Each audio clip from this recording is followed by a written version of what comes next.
जी हाँ दोस्तों, ये मोस्ट इंपॉर्टेंट क्वेश्चन है, वीवीआई क्वेश्चन है, कई बार पूछा जा चुका है, ठीक है। और इस बार भी पूछे जाने की चांसेस है। इस क्वेश्चन को बताने के लिए एक छोटा सा ट्रिक मैंने आपके सामने रखा है, बस इतना समझ लेना, उसके बाद ये क्वेश्चन बिल्कुल आपके हाथ में होगा। हमारा क्वेश्चन है कि जार्क अलेक्जेंडर द्वितीय की उपलब्धियों का मूल्यांकन, ठीक है। तो यहाँ पर मैं आपको छोटा सा ट्रिक बताना चाहूँगा दोस्तों। देखिए, ये पूरी जो बात है दोस्तों, वो रूस की बात है, ठीक है। और रूस के जो वहाँ के शासक थे, उसका नाम था जार्क अलेक्जेंडर द्वितीय। और ये 1855 से 1881 तक रूस में क्या करते हैं, अपना शासन करते हैं। तो कुल मिलाकर ये समझना है, बात है रूस का। यहाँ के जो राजा ने कि यहाँ के जो शासक हैं वो जार्क अलेक्जेंडर द्वितीय है, और ये यहाँ पर 1855 से 1881 तक शासन करते हैं, ठीक है। अब होता ये है दोस्तों, जब क्रीमिया का युद्ध होता है, ठीक है, क्रीमिया का युद्ध होता है, उसमें से क्या होता है, रूस का हार हो जाता है। मतलब रूस हार जाता है, नहीं कि जार अलेक्जेंडर द्वितीय हार जाते हैं।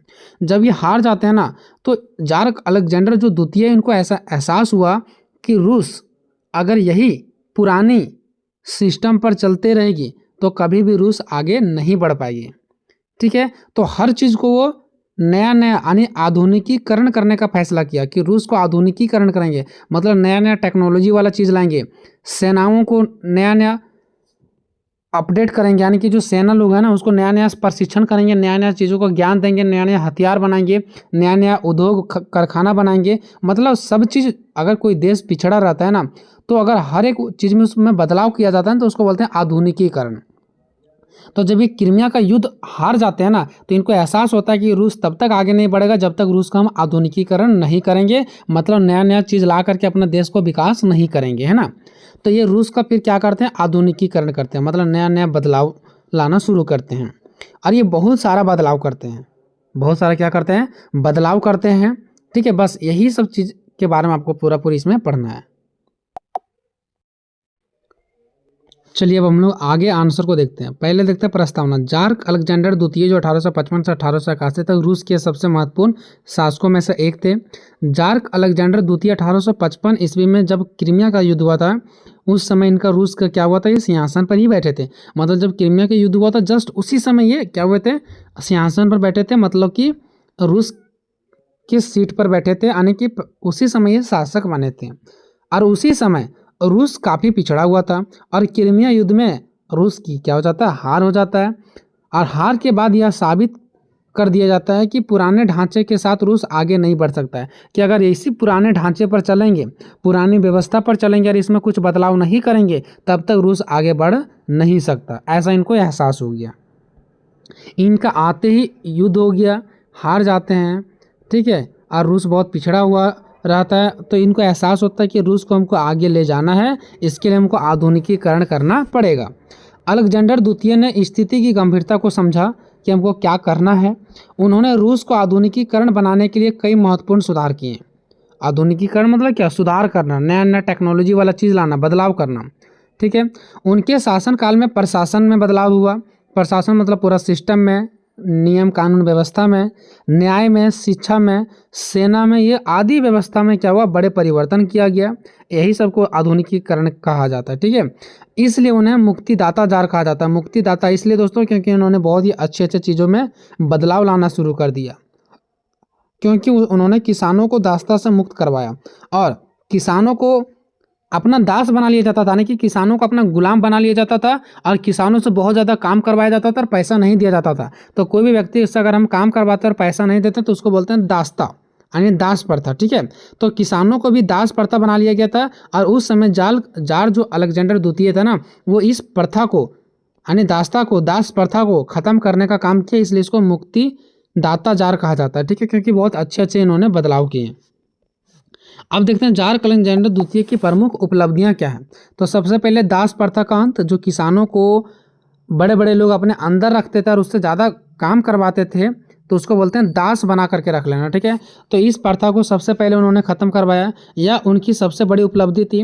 करोड़ निजी दास किसान, मतलब करोड़ों करोड़ों किसान लोगों को अपना निजी दास लोग बना करके रखते थे, घर में काम करवाते थे, बस खाने पीने के लिए देते थे, पैसा वगैरह नहीं देते थे। ये सबको कानूनी रूप से स्वतंत्र किया गया, यानी किसानों को जो गुलाम बनाया गया था उसको कानूनी रूप से ये स्वतंत्र करवाएं। किसानों को व्यक्तिगत स्वतंत्रता और भूमि प्राप्त करने का अधिकार दिया। देखो, किसानों के पास उतना ज़्यादा भूमि नहीं था, लोग स्वतंत्र नहीं हो पाते थे, उनको कोई ना कोई गुलाम बना लेता था। तो किसानों को स्वतंत्रता दिलाने का काम किया और उनको जो भूमि नहीं था उनको भूमि प्राप्त करने का भी अधिकार मिला। इसी कारण से मुक्तिदाता जार कहा जाता है जार्क अलेक्जेंडर द्वितीय को, क्योंकि उन्होंने मुक्ति दिलवाया किसानों को। आगे स्थानीय स्वशासन की स्थापना। स्थानीय मतलब होता है दोस्तों ग्रामीण, पंचायत, जिला स्तर तक। तो ग्रामीण, पंचायत, जिला स्तर पर खुद का शासन हो। यहाँ पर प्रधानमंत्री शासन करने के लिए नहीं आएगा। अभी भी हम लोग देखते हैं तो यहाँ का पंचायत में मुखिया, जिला में जिला सदस्य, ठीक है, यही सब शासन करते हैं। क्या प्रधानमंत्री यहाँ पर शासन करने के लिए आते हैं? बिल्कुल नहीं।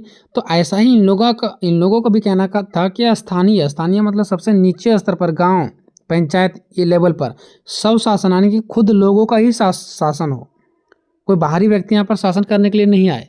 ठीक है, जैसे मुखिया होते हैं तो मुखिया हमारे गाँव 8% के लोग होते हैं। ठीक है, तो गाँव और जिलों में स्थानीय परिषद बनाए गए। इस परिषद ने सड़क, शिक्षा, स्वास्थ्य और कृषि के विकास में महत्वपूर्ण भूमिका निभाए। इससे जनता की, यहाँ पर पाव नहीं होगा, ठीक है, इससे जनता की स्वशासन में कुछ भागीदारी बढ़ी, यानी जनता खुद से शासन करने लगे। यानी उनको लगता था सड़क खराब है तो वो सड़क पर क्या करते थे, खुद से काम करते थे। मुखिया जी के पास लेटर लेकर के जाना, उनको बताना कि देखिए आप भी यहीं पर रहते हैं, सड़क खराब है, सड़क बनाने का काम करें। अगर प्रधानमंत्री ही होता, सब जगह देखने का काम करता, तो हम कहाँ जाते, दिल्ली घूमने के लिए, मुंबई, है ना। तो इस तरह से क्या होता है, इससे जनता की स्वशासन में कुछ भागीदारी बढ़ा। ठीक है, अगर जो पॉइंट आपको समझ नहीं आया उसको आप छोड़ भी सकते हैं। न्यायिक सुधार, इन्होंने न्याय से रिलेटेड भी सुधार किया। कोई व्यक्ति अगर गलत कर रहा है तो उसके ऊपर न्याय कैसे दिया जा सकता है। तो न्यायालयों को अधिक स्वतंत्र बनाया गया। देखो, न्यायालय में जो बैठे हुए न्यायाधीश होते हैं ना, वो तभी आपको सही फैसला देंगे जब वो पूरा स्वतंत्र होंगे, उसके ऊपर कोई नेता, बड़े पार्टी का दबाव नहीं होगा। तो न्यायालय को अधिक स्वतंत्रता मिला ताकि वो अच्छे से न्याय दिला सके। सभी नागरिकों के लिए कानून के सामने समानता का सिद्धांत अपनाया गया। सभी नागरिकों के लिए कानून के सामने समानता का सिद्धांत अपनाया गया, मतलब सभी कानून के सामने समानता का अधिकार है सबके पास, सब एक समान है। सेनाओं में सुधार किया गया। सेना में भर्ती की नई व्यवस्था लागू किया गया। जो सेना में भर्ती होते थे ना, उसमें नई व्यवस्था लागू किया गया। क्या व्यवस्था लागू किया गया? लंबी सैन्य सेवा की अवधि घटाई गई। जो लंबे समय तक एक ही व्यक्ति को सेना में रहना पड़ता था, उसकी जो अवधि है उसके सालों को घटाया गया। सेना को आधुनिक हथियार, मतलब नए नए हथियार और बेहतर प्रशिक्षण, मतलब अच्छे ज्ञान उन लोगों को दिया गया। इससे रूस की सैन्य शक्ति मजबूत हुआ। अब युद्ध में रूस शायद जीत सकते हैं, क्योंकि इन्होंने बहुत सारी चीज़ों में आधुनिकीकरण किया, मतलब बदलाव किया। नेक्स्ट है शिक्षा में सुधार। नए विद्यालय और विश्वविद्यालय खोले गए। उच्च शिक्षा का विस्तार हुआ। शिक्षा के अवसर पहले की तुलना में अधिक लोगों तक पहुँचे। पहले जितने लोगों में शिक्षा पहुँचते थे उससे कई गुना अभी अधिक लोगों में शिक्षा पहुँच रहे हैं। नेक्स्ट है आर्थिक विकास। आर्थिक मतलब पैसों की विकास। रेल मार्ग का विस्तार किया गया, तो इससे भी पैसा आएगा, अधिक से अधिक लोग जाएंगे। अगर हमारा देश का रेलवे है तो हमारे देश में पैसा रहेगा। उद्योग और व्यापार को बढ़ावा मिला। रूस के आधुनिकीकरण की प्रक्रिया जो है ना, वो तेज हो गया। आधुनिकीकरण मतलब उनमें बदलाव की प्रक्रिया तेज हो गया। अब देखते हैं जार अलेक्जेंडर द्वितीय की उपलब्धियां का मूल्यांकन। अभी मैंने ऊपर देखा उपलब्धियां, अब उसका मूल्यांकन का मतलब हो गया दोस्तों, उसमें ये जांच करना कि कितना सही था, कितना गलत था। तो उसमें दो पक्ष देखा जा सकता है, एक सकारात्मक पक्ष मतलब अच्छा वाला पक्ष, और एक नकारात्मक पक्ष मतलब बुरा पक्ष। दास प्रथा समाप्त करना रूस के इतिहास का सबसे बड़ा सामाजिक सुधार था। ये हो गया इसका सकारात्मक पक्ष, क्योंकि इन्होंने दास प्रथा समाप्त किया, किसानों को आज़ाद किया। न्याय, प्रशासन, शिक्षा और सेना में व्यापक सुधार करवाए। रूस आधुनिक राष्ट्र बनने की दिशा में आगे बढ़ा। ये आधुनिक राष्ट्र बनते जा रहा था, क्योंकि इसमें आधुनिकीकरण होते जा रहा था, बदलाव होते जा रहा था। उनकी नीतियां ने भविष्य के विकास की नींव रखी। यानी जो वो नीति बना रहे थे ना, उससे क्या हुआ, रूस की भविष्य का जो विकास की नींव रखा गया। यानी कि इससे क्या हुआ, रूस का विकास हुआ। नकारात्मक पक्ष क्या देखो, किसानों को मिली भूमि अक्सर कम ही थी, उन्हें कई आर्थिक बोझ उठाने पड़े। यानी कि किसानों को जो भूमि मिला था ना, वो जरूर भूमि मिला लेकिन बहुत ही कम मिला, और उनको बहुत सारे चीज़ों का बोझ भी उठाना पड़ा। सुधार पूरी तरह से लोकतांत्रिक नहीं थे। यानी जो सुधार किया गया था ना जार अलेक्जेंडर द्वितीय के द्वारा, वो पूरी स्वतंत्रता से रिलेटेड नहीं था। ठीक है, पूरी अगर मैं बोलूँ स्वतंत्रता से रिलेटेड तो वो नहीं था।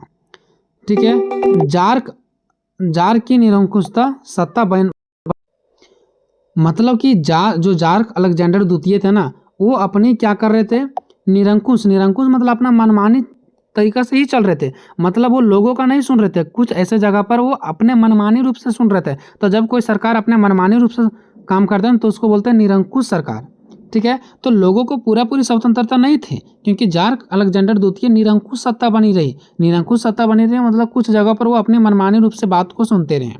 1866 के बाद उसने कई क्षेत्रों में कठोर नीतियां भी अपनाई। अब ये कौन सा लोकतंत्र है? अगर मान लो कि पूरी लोगों को लोकतंत्र मिला हुआ तो आप कठोर नीति उसके ऊपर क्यों अपना रहे हैं? इसका मतलब पूरी लोगों को लोकतंत्र नहीं मिला हुआ है।